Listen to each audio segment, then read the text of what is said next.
Muy buenos días para todos. Los saludo nuevamente. Mi nombre es Carlos Gómez y les doy la bienvenida a el segundo episodio del podcast H2OCU.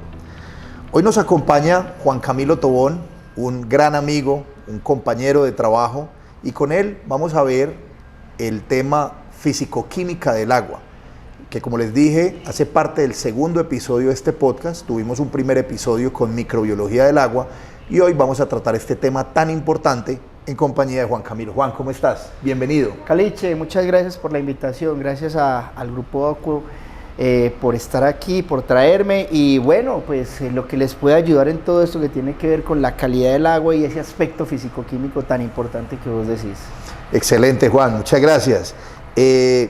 Para contextualizar a las personas que nos están viendo y escuchando hoy, vamos a decir que Juan Camilo Tobón es médico veterinario de la Universidad de Antioquia, es especialista en gerencia de la calidad con enfoque en procesos, especialista en gestión del recurso hídrico y actualmente es el director técnico del área de laboratorio de la compañía Ceylam.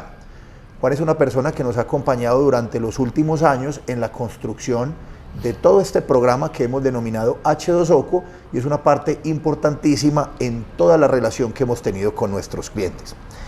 Juan, entremos en materia de una vez. Como les dije, pues el tema de hoy va a ser físico-química del agua y yo quisiera que arrancáramos ese tema, Juan, con una parte muy importante y que creo que sería como el aspecto general de lo referente al agua, y es tratamiento de agua. ¿Qué es una planta de tratamiento de agua? ¿Qué es un sistema de tratamiento de agua y cómo funciona? Expliquémosle a la gente que nos escucha.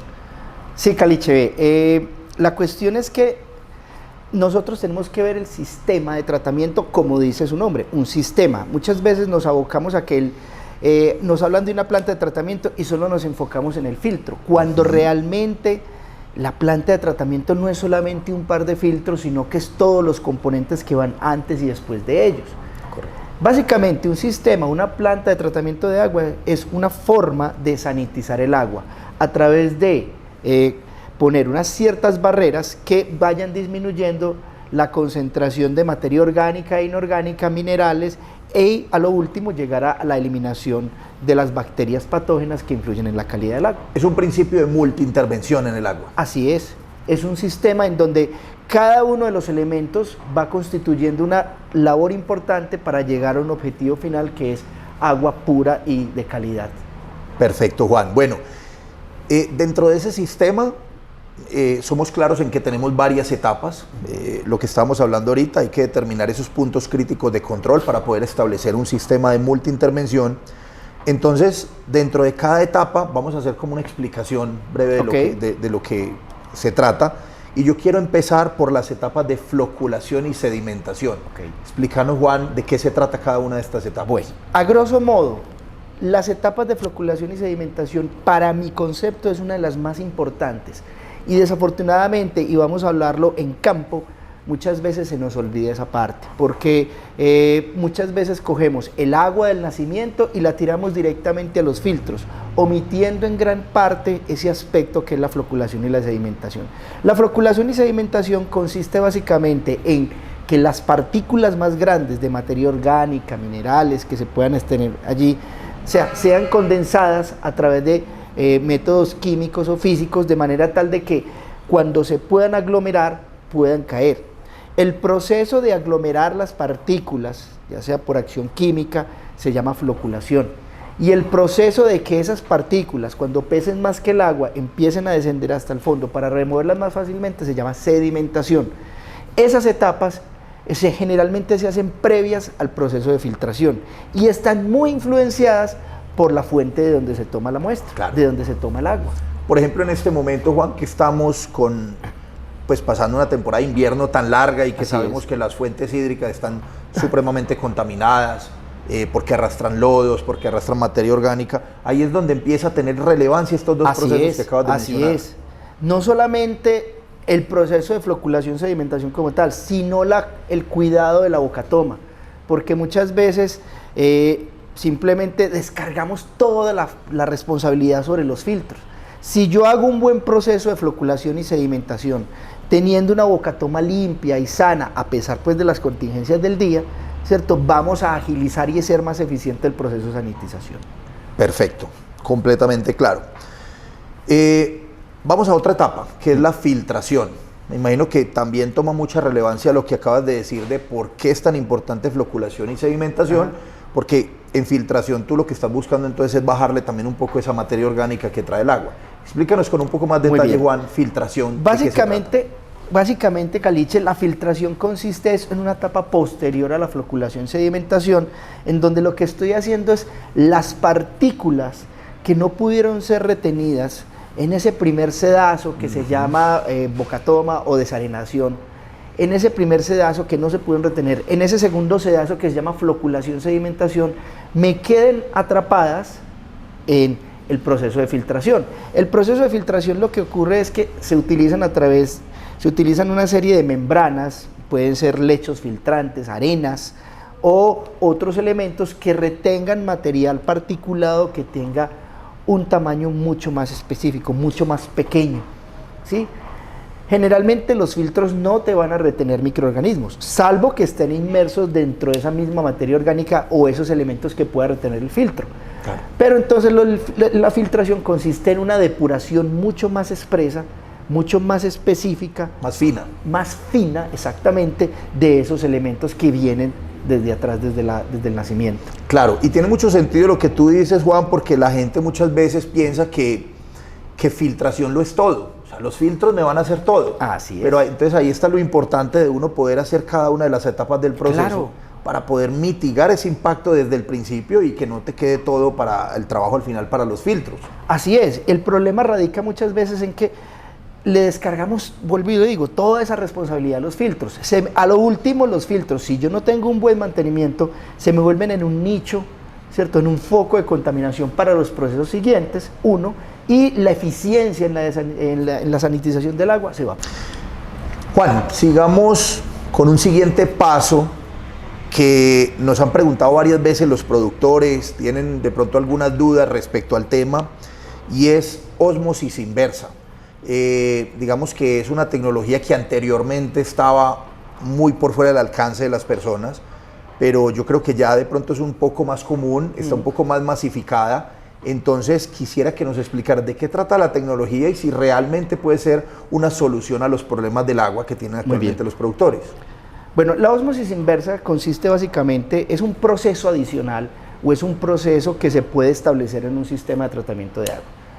La teoría consiste en que el agua pues, pasa a través de una membrana semipermeable y generalmente el agua, el solvente va hacia el soluto, ¿sí? Y allí es donde se concentra el agua.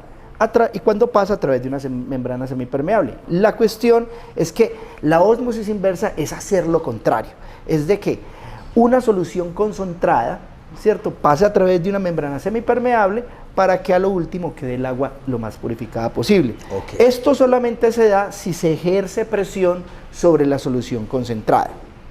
La pregunta frente a los productores, si es bueno que lo instalen o no, eso depende de tu proceso. ¿Por qué? Porque para que yo pueda garantizar eficiencia en la ósmosis inversa tengo que tener unos componentes adicionales.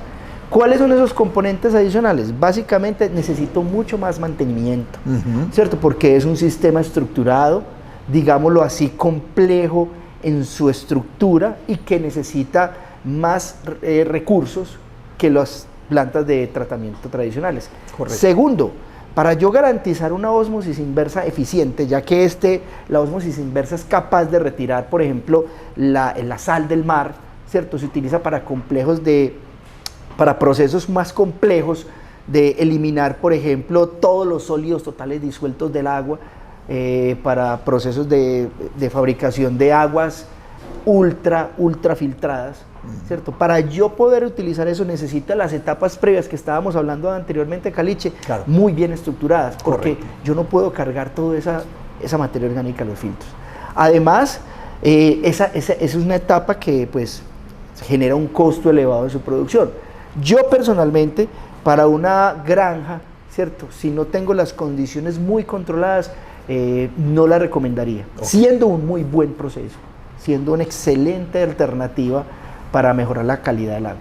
No, perfecto, pero es muy buena la claridad que haces en ese punto, Juan, porque normalmente la gente cae en el error de pensar que es una solución milagrosa lo que yo estoy buscando.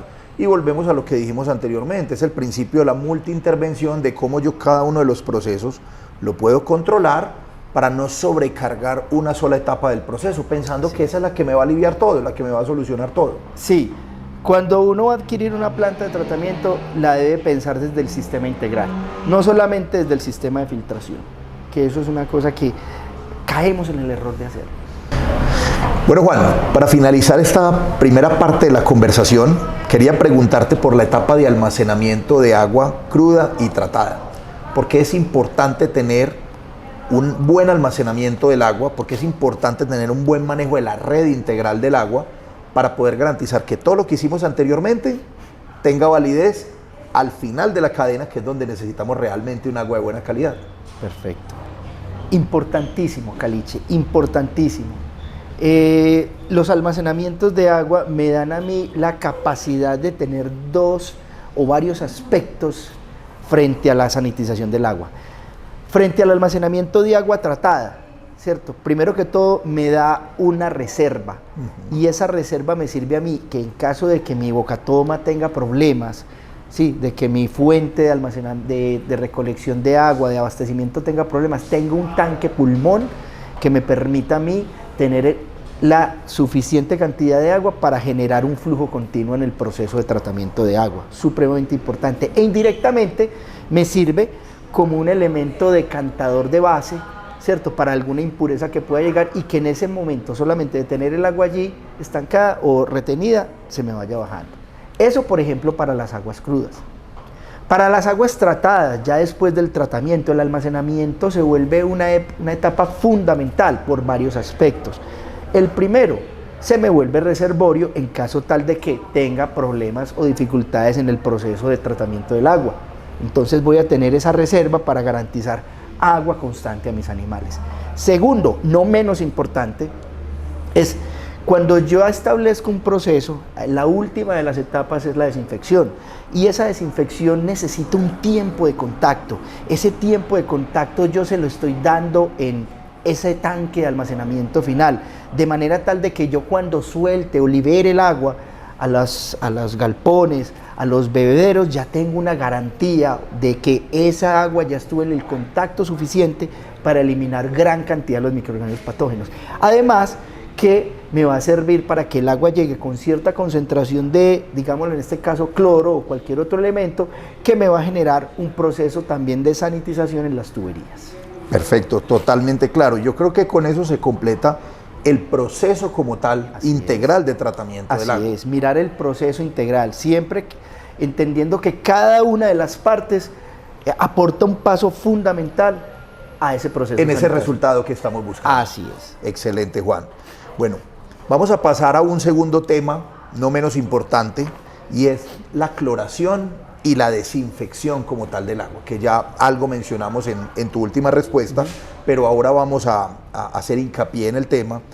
Y yo quiero empezar por lo básico o lo elemental, que son las preguntas que la gente siempre te hace, y es, ¿qué es el cloro? ¿Para qué se utiliza? ¿Qué tipos de cloro se encuentran en el mercado? Porque tenemos claro que el cloro como tal es lo que nosotros llamamos el de las 3B, el bueno, bonito y barato. Es el efectivo, es el que todo el mundo utiliza, pero clarifiquemos un poquito más esos conceptos, Juan. ¿Qué es el cloro? ¿Para qué se utiliza? ¿Y cuáles son los tipos de cloro más comunes que se encuentran en el mercado? Muy bien. El cloro básicamente es una sustancia química, ¿cierto? Está en la tabla periódica, es un componente de nuestra naturaleza. Es un gas, la gente no sabe qué es un gas, muchas veces la gente cree que eso viene de una piedra, de un río. No, el cloro es un gas, se extrae de la sal, ¿sí? Por ser un componente gaseoso tiene esa, digámoslo así, esa propiedad de que se volatiliza. Entonces cuando yo no utilizo o no almaceno adecuadamente el cloro se me pierde, y al último estoy aplicando cosas que no son. Hay cloros orgánicos, hay cloros inorgánicos, inclusive te los pueden vender en diferentes presentaciones, líquido, sólido en pastillas, sólido granulado, ¿sí? O en briquetas, o inclusive te lo venden en forma gaseosa. Las propiedades del cloro como tal se aprovechan en el aspecto en el agua porque es un alto oxidante, ¿cierto? El cloro es una sustancia altamente oxidante y utilizamos esa propiedad para hacer esa sanitización del agua. ¿Cómo?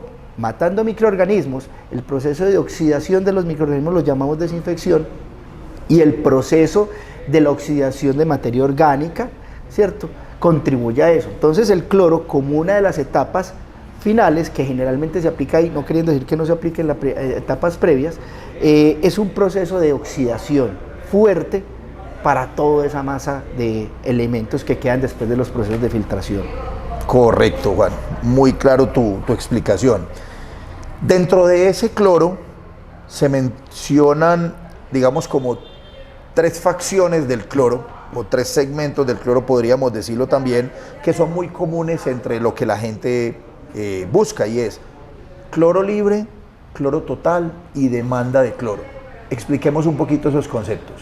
Bueno, vamos a hablar de un tipo de cloro que se llama el hipoclorito, que es lo que más comúnmente existe, porque existe dióxido de cloro, te lo pueden vender en ácido hipocloroso, etc.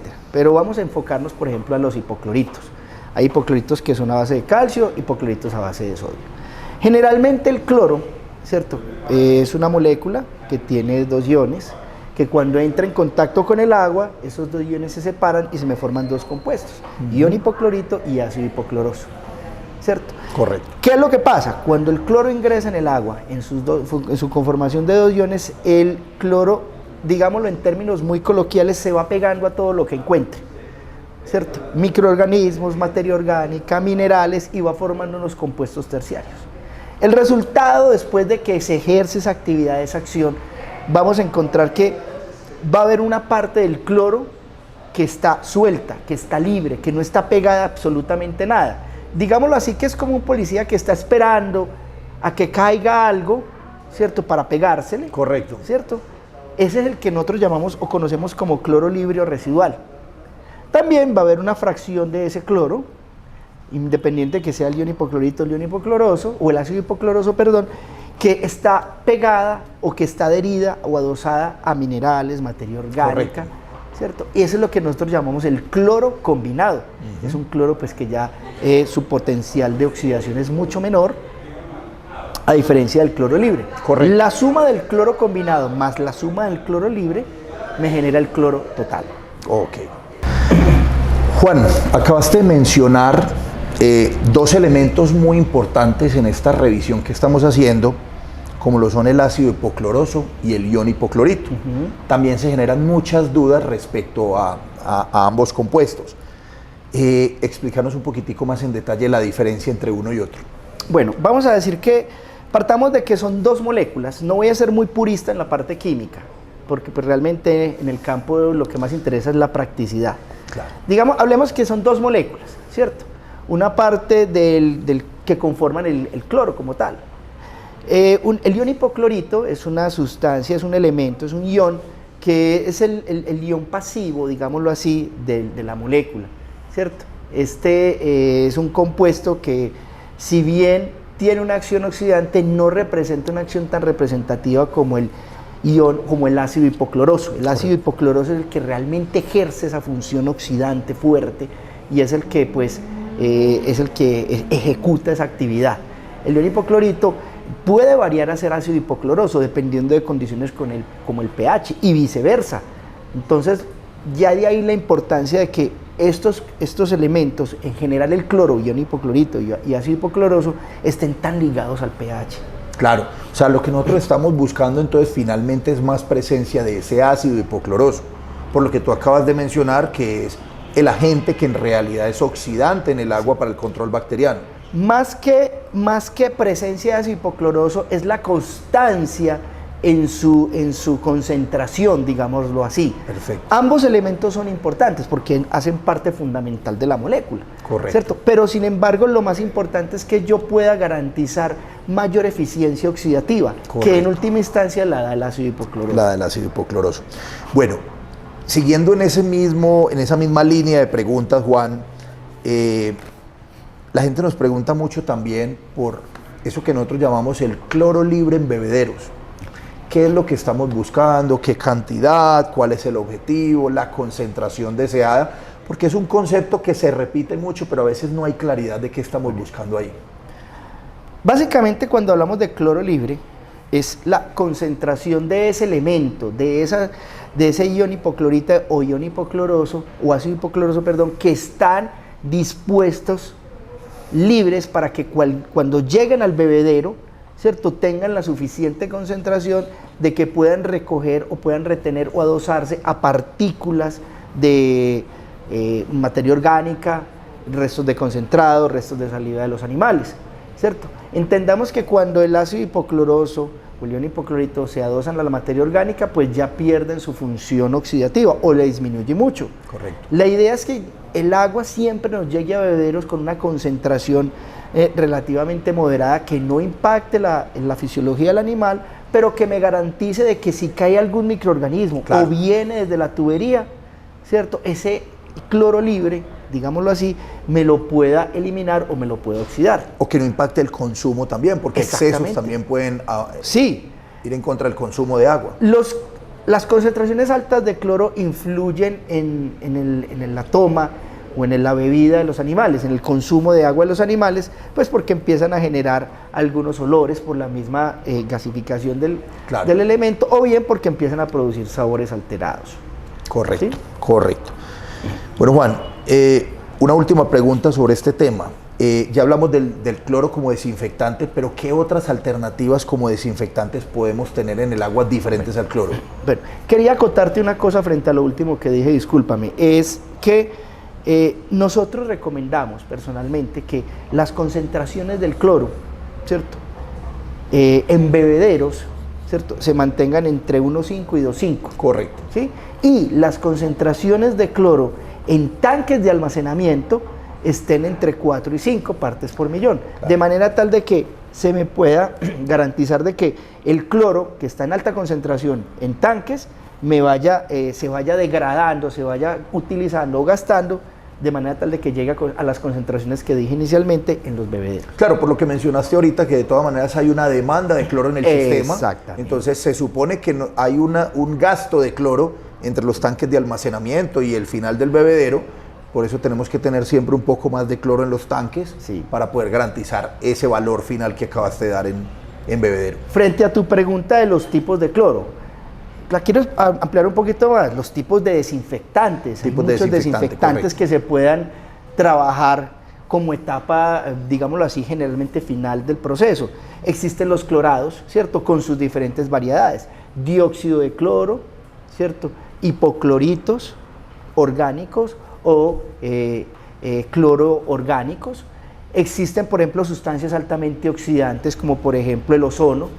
También se utiliza algunas veces el peróxido. Cada una de ellas tiene unas ventajas y tiene unas desventajas. Claro. Por ejemplo, el dióxido de cloro es un elemento que generalmente tiene una gran capacidad de oxidación, mucho más que el cloro, ¿sí? Pero es un producto relativamente de alto costo. Correcto. Y que necesita pues una dosificación constante, lo mismo que el peróxido.